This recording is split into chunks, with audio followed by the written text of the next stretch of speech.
მართლაც რა არის ბედი და ბედნიერება? ვინდა ჩვენი შვილები ბედნიერები იყვნენ, ესე იგი როგორ რა უნდა გქონდეთ მათ, რომ ისინი ჩავთვალოთ ბედნიერებად.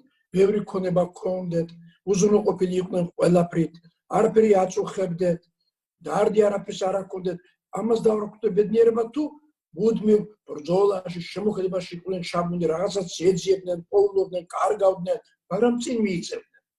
თუ ამას დავარქვით ბედნიერება. რა?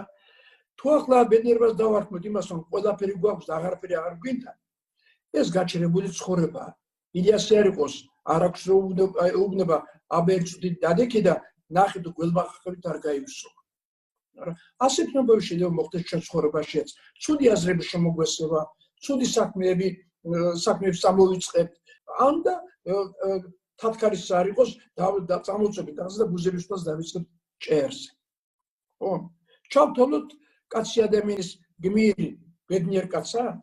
თუ იმას გითხავდით, გეტყვის რომ ბედნიერი არ ბედნიერიო, დარეჯანი მყავს, თავადი ვარ, ბოზბაშს მინდა შევჭამთო ჩიხირთმას და სხვა ამბარი. რა? მასთან ბედი და ბედნიერება გასარკვევი ცნებები არის.